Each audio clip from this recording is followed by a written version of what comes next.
Bonjour, bonjour, bonjour, bonjour, bonjour à tous, bonjour à toutes, que Dieu vous bénisse, que Dieu vous bénisse, que Dieu vous bénisse. Voilà, nous sommes là pour notre lecture quotidienne, lecture de la Bible en un an, dans le livre de 1 Samuel, chapitre 9. Donc, le peuple d'Israël donc avait demandé donc un roi, parce que ce peuple-là était donc se disait que comme l'autre était décédé, comme il s'appelle, Salomon était décédé, qu'il n'y avait personne maintenant pour les défendre tout et tout. Donc ils ont commencé à crier à l'Éternel pour demander un roi. Alors, donc, Dieu va leur donner un roi et Dieu va choisir un roi pour eux. Il a dit à l'homme de Dieu, Samuel, va leur dire, comme il demande un roi, va leur dire que le roi que je vais leur donner ne sera pas un roi de bon goût. Mais malgré cela, le peuple s'est entêté pour demander un roi. Et donc, voilà que le roi a été choisi par Dieu. Et ce roi-là va s'appeler Saül. Donc, nous avons commencé l'histoire de Samuel avec l'histoire de Pénina, avec l'histoire de Rebecca, l'histoire de Samuel lui-même, même sa mère Anne, avec l'histoire de Salomon.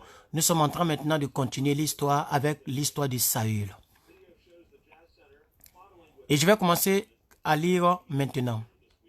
Il y avait un homme de Benjamin nommé Kis, fils d'Abiel, fils de Séror, fils de Bécorat, fils d'Aphiach, fils d'un Benjamite.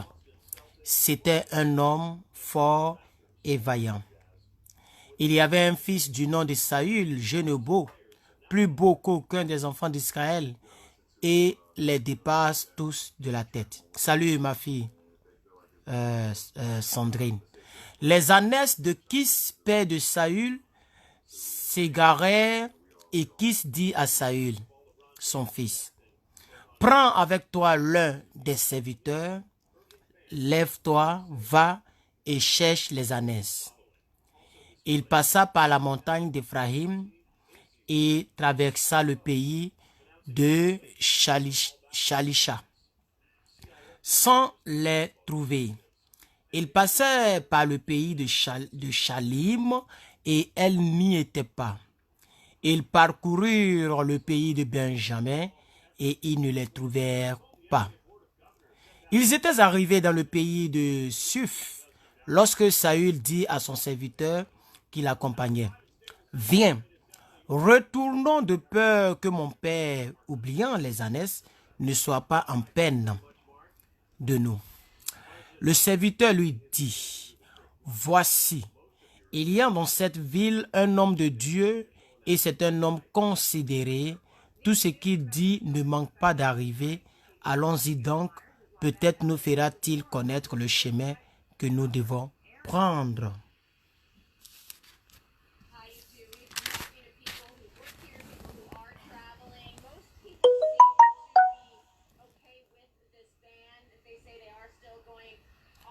Saül dit à son serviteur, « Mais si nous y allons,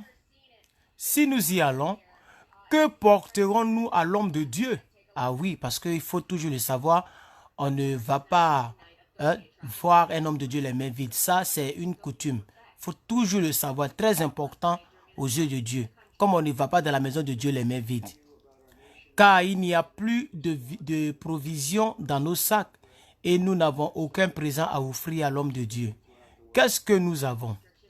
Le serviteur reprit la parole et dit à Saül, « Voici, j'ai sur moi le quart d'un sicle d'argent. Je le donnerai à l'homme de Dieu et il nous indiquera notre chemin. » Autrefois en Israël, quand on allait consulter Dieu, on disait, « Venez et allons vers le voyant. » Car celui qu'on appelle aujourd'hui le prophète s'appelait autrefois le voyant. Saül dit à son serviteur, « Tu as raison, viens, allons. » Et il se rendit à la ville où était l'homme de Dieu. Comme ils montaient à la ville, ils rencontraient des jeunes filles sortirent pour puiser de l'eau et ils leur dirent, « Le voyant est-il ici ?» Elles leur répondirent en disant, « Oui, il est devant toi, mais va promptement, car aujourd'hui il est venu à la ville parce qu'il y a un prophète pour le peuple sur le haut lieu. » Bien. Quand vous serez rentrés dans la ville, vous le trouverez avant qu'il monte au haut lieu pour manger, car le peuple ne mangera pas avant son arrivée parce qu'il doit bénir le sacrifice. Après quoi, les conviés mangeront. Montez donc, car maintenant vous le trouverez. Et ils montaient à la ville. Ils arrivaient au milieu de la ville quand ils furent rencontrés par Samuel qui sortait pour monter au haut lieu.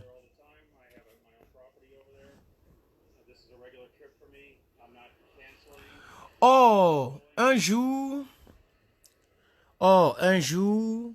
avant l'arrivée de Saül, l'Éternel avait averti Samuel en disant, « Demain à cette heure, je t'enverrai un homme du pays de Benjamin et tu l'oindras pour chef de mon peuple d'Israël.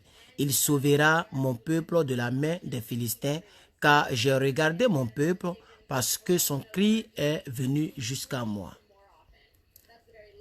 Lorsque Samuel eut aperçu Saül, l'Éternel lui dit, « Voici l'homme dont je t'ai parlé, c'est lui qui régnera sur mon peuple. » Saül s'approcha de Samuel au milieu de la porte et dit, « Indique-moi, je te prie, où est la maison du voyant? » Samuel répondit à Saül, « C'est moi qui suis le voyant. Monte devant moi au haut lieu et vous mangerez aujourd'hui avec moi. Je te laisserai partir demain. »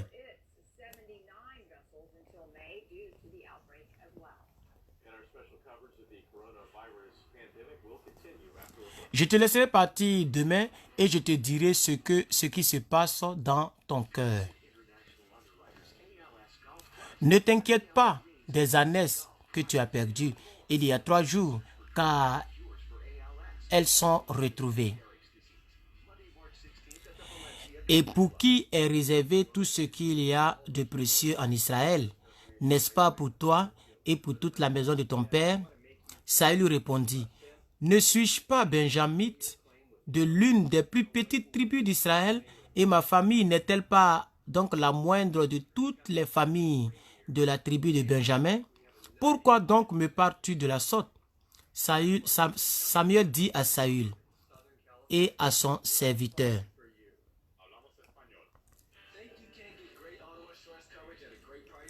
il les fit entrer dans la salle et leur donna une place à la tête des conviés qui étaient environ 30 000 hommes.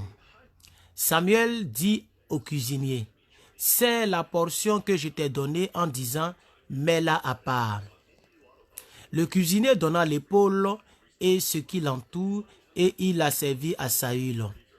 Et Saül dit, « Voici ce qui a été réservé, mets-le devant toi et mange, car on l'a gardé pour toi lorsque j'ai convié le peuple. » Ainsi, Saül mangea avec Samuel ce jour-là. Ils descendirent du haut lieu à la ville et Samuel s'entretint avec Saül sur le toit. Puis ils se levèrent de bon matin et dès l'aurore, Samuel appela Saül sur le toit et dit, « Viens, et je te laisserai partir. » Saül se leva et ils sortirent tous deux, lui et Samuel. Quand il fut descendu à l'extrémité de la ville, Samuel dit à Saül, « Dis à ton serviteur de passer devant nous. » Et le serviteur passa devant. « Arrête-toi maintenant, reprit Samuel, et je te ferai entendre la parole de Dieu. »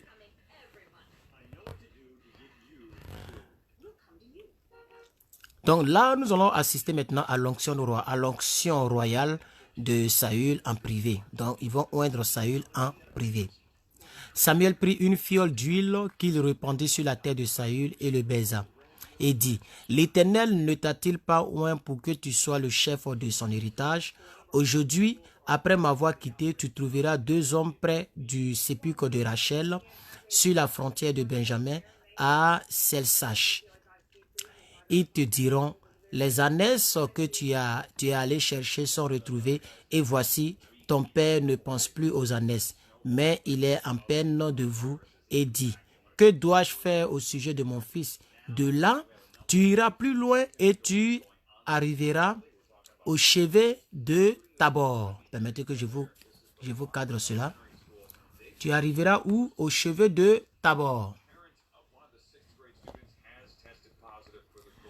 Au chevet de Tabor, non, au chêne, pardon, au chêne de Tabor, où tu seras rencontré par 3 hommes montant vers Dieu à Bethel et portant l'un 3 chevreaux, l'autre 3 gâteaux de pain et l'autre une outre de vin. Ils te demanderont comment tu te portes et ils te donneront du pain que tu recevras de leurs mains. Après cela, tu arriveras à Gibea Elohim, où se trouve une garnison de Philistins. En entrant dans la ville, tu rencontreras une troupe de prophètes descendant du haut lieu, précédés de l'ufs, du tambourin, de la flûte et de la harpe, et prophétisant eux-mêmes. L'Esprit de l'Éternel te saisira, tu prophétiseras avec eux et tu seras chargé en un autre homme. Tu seras changé en un autre homme.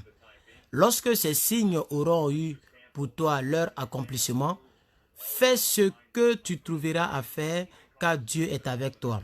Puis tu descendras avant moi à Gilgal, et voici, je descendrai vers toi pour offrir des holocaustes et des sacrifices d'action de grâce. Tu entendras 7 jours jusqu'à ce que j'arrive auprès de toi et que je te dise ce que tu dois faire. Dès que Saül eut tourné le dos pour se séparer de Samuel, Dieu lui donna un autre cœur et tous ces signes s'accomplirent le même jour. Lorsqu'ils arrivaient à Gibea, voici une troupe de prophètes vint à sa rencontre. L'Esprit de Dieu le saisit et il prophétisa au milieu d'eux. Tous ceux qui l'avaient connu auparavant virent qu'il prophétisait avec les prophètes et l'on se disait l'un à l'autre dans le peuple, qu'y a-t-il arrivé au fils de Kis? Saül est-il aussi parmi les prophètes? Quelqu'un de Gibea répondit, et qui est le père?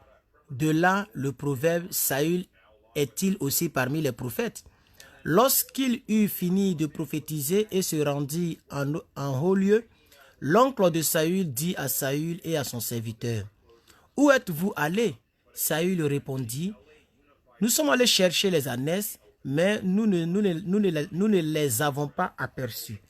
Et nous sommes allés vers Samuel. » L'oncle de Saül reprit, « Raconte-moi donc ce que vous a dit Samuel. » Et Saül répondit à son oncle, il nous a assuré que les ânesses étaient retrouvées et il ne lui dit rien de la royauté dont elle.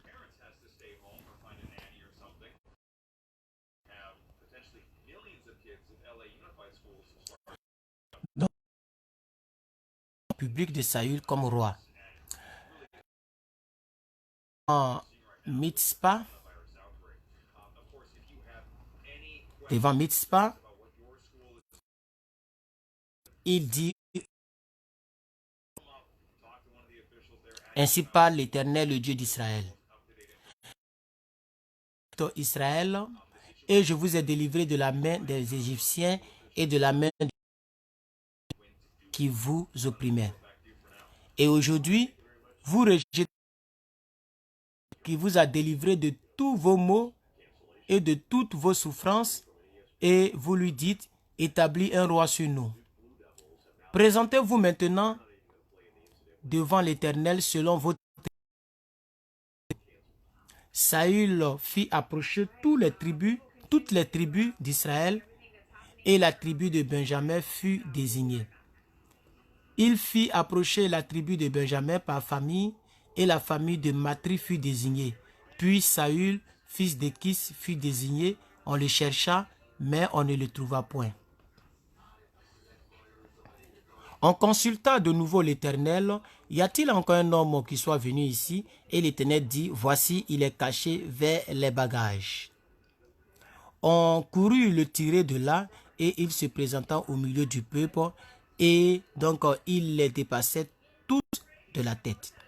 Samuel dit à tout le peuple, voyez-vous celui que l'Éternel a choisi?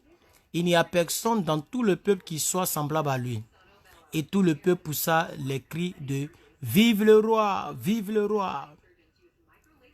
Samuel fit alors connaître au peuple le droit de la royauté et il écrivit dans un livre qu'il déposa devant l'Éternel. Puis il renvoya tout le peuple chez soi. Saül aussi à Gibéa, il fut accompagné par les honnêtes gens dont Dieu avait touché le cœur. Il y a eu toute qui disait, quoi, c'est celui-ci qui nous sauvera, et il le méprisait, il ne lui apportait aucun présent, mais Saül pardon. Nous sommes déjà au chapitre 11, avant-dernier chapitre. Nous allons voir la victoire de Saül sur les Ammonites. Nachash, l'Ammonite, vint assiéger Jabès en Galade.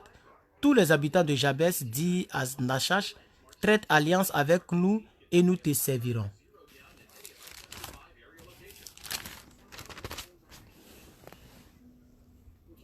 Mais Nachash l'Ammonite leur répondit, je traiterai avec vous à la condition que je vous crève à tous l'œil droit et que j'imprime ainsi un opprobre sur tout Israël.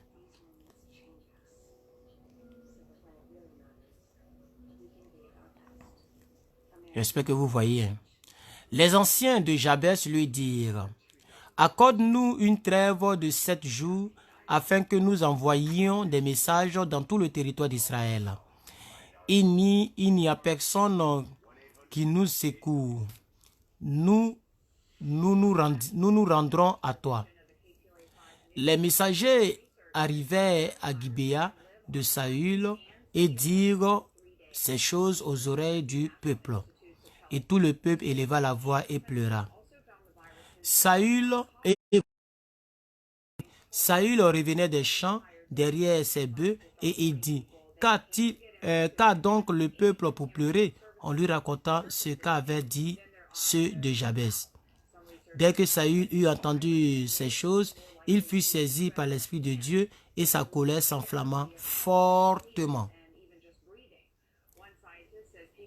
Il prit une paire de bœufs et les coupa en morceaux qu'il envoya par les messagers dans le territoire d'Israël en disant, quiconque ne mangera pas à la suite de Saül, quiconque ne marchera pas à la suite de Saül et de Samuel aura ses bœufs traités de la même manière. La terreur de l'Éternel s'empara du peuple qui se mit en marche comme un seul homme. Saül en fit la revue à Bézek. Les enfants d'Israël étaient donc 300 000 et les hommes de Juda 30 000. Ils dirent aux messagers qui étaient venus, vous parlerez ainsi aux habitants de Jabès en Galade. Demain, vous aurez du secours. Quand le soleil sera dans sa chaleur. Les messagers portaient cette nouvelle à ceux de Jabès qui furent remplis de joie. Et ils dirent aux Ammonites, demain, nous nous rendrons à vous et vous nous traiterez comme bon vous semblera. Le lendemain, Saül divisa le peuple en 3 corps. Il pénétrait dans le camp des Ammonites à la veille du matin et il les battit jusqu'à la chaleur du jour. Ceux qui échappaient furent dispersés et il n'en resta pas deux ensemble. Le peuple dit à Samuel, qui est-ce qui disait, Saül régnera-t-il sur nous? Livrez ces gens et nous les ferons mourir. Mais Saül dit, personne ne sera mis à mort ce jour.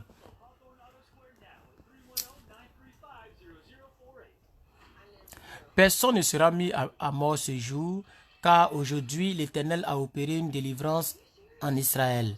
Et Samuel dit au peuple, venez et allons à Gilgal pour y confirmer la royauté. Tout le peuple se rendit à Gilgal et ils établissent Saül pour roi devant l'Éternel à Gilgal. Là, ils offrirent des sacrifices d'action de grâce devant l'Éternel. Et là, Saül et tous les hommes d'Israël se livraient à des grandes réjouissances. Nous lisons notre dernier chapitre. Voilà, notre dernier chapitre, le chapitre 12, que je vais bien cadrer là. Oh Seigneur Jésus. Voilà, dans le dernier chapitre, le chapitre 12, on va voir que Samuel était un homme intègre parce qu'il était juge et il a établi donc Dieu a établi Saül comme roi sur le peuple d'Israël.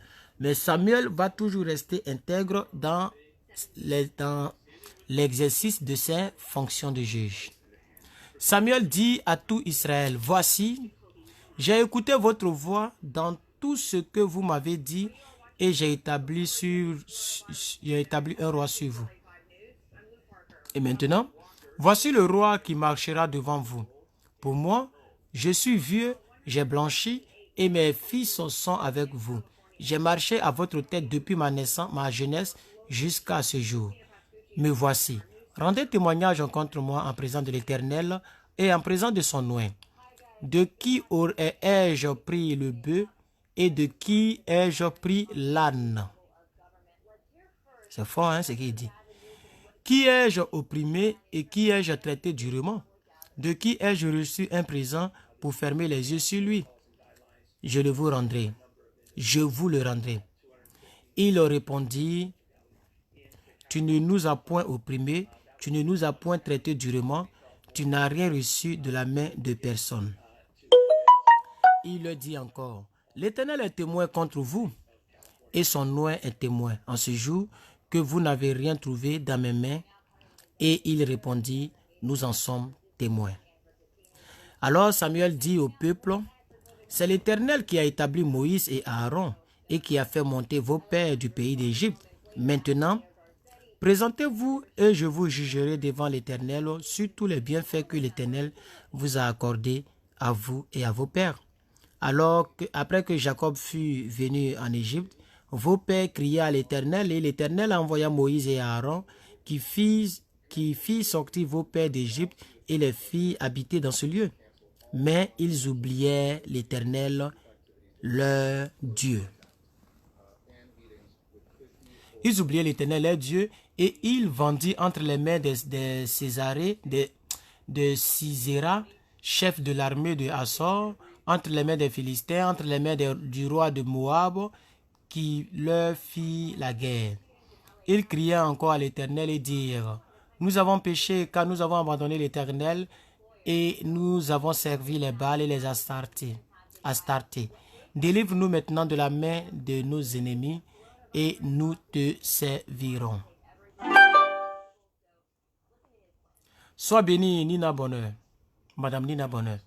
Et l'Éternel envoya Jérubbaal, Bédan, Jephthé et Samuel, et il vous délivrera de la main de vos ennemis qui vous entouraient et vous demeurâtes en sécurité. Puis, voyant que Nachash, roi des fils d'Ammon, marchait contre vous, vous m'avez dit non, mais un roi régnera sur nous. Et cependant l'Éternel, votre Dieu, était votre roi. Voici donc le roi que vous avez choisi, que vous avez demandé. Voici l'Éternel a mis sur vous un roi. Si vous craignez l'Éternel, si vous le servez, si vous obéissez à sa voix, si vous n'êtes point rebelle à la parole de l'Éternel, vous vous attacherez à l'Éternel votre Dieu, vous et le roi qui règne sur vous. Mais si vous n'obéissez pas à la voix de l'Éternel, si vous êtes rebelle à la parole de l'Éternel, la main de l'Éternel sera contre vous, comme elle a été contre vos pères. Attachez encore ceci, attendez encore ceci et voyez le prodige que l'Éternel va opérer sous vos yeux. Ne sommes-nous pas à la maison des blés? J'invoquerai l'Éternel et il enverra du tonnerre et de la pluie. Il enverra du tonnerre et de la pluie. Sachez alors et voyez combien vous avez eu tort aux yeux de l'Éternel de demander pour vous un roi. Samuel invoqua l'Éternel et l'Éternel envoya ce même jour du tonnerre et de la pluie. Tout le peuple eut une grande crainte de l'Éternel et de Samuel. Et tout le peuple dit à Samuel, « Prie l'Éternel ton Dieu pour tes serviteurs, afin que nous ne mourions pas, car nous avons ajouté à tous nos péchés le tort de demander pour nous un roi. » Samuel dit au peuple, « N'ayez point de crainte. N'ayez point de crainte. Vous avez fait tout ce mal, mais ne vous détournez pas de l'Éternel et servez l'Éternel de tout votre cœur. Ne vous en détournez pas, sinon vous irez auprès des choses de néant, qui n'apportent ni profit ni délivrance, parce que ce sont des choses de néant. L'Éternel n'abandonne point son peuple à cause de son grand nom, car l'Éternel a résolu de faire de vous son peuple. Loin de moi aussi de pécher contre l'Éternel, de cesser de prier pour vous. Je vous enseignerai le bon et le droit chemin. Craignez l'Éternel seulement. Craignez seulement l'Éternel et servez-le fidèlement de tout votre cœur, car voyez quelle puissance il déploie parmi vous. Mais si vous faites le mal, vous périrez, vous et votre roi. Donc, prochainement, on va donc lire le chapitre 13, 14, 15 et 16 concernant l'égoïsme et la lâcheté de leur nouveau roi qu'ils ont demandé, qui s'appelle Saül. Que Dieu vous bénisse. À la prochaine. Bye bye.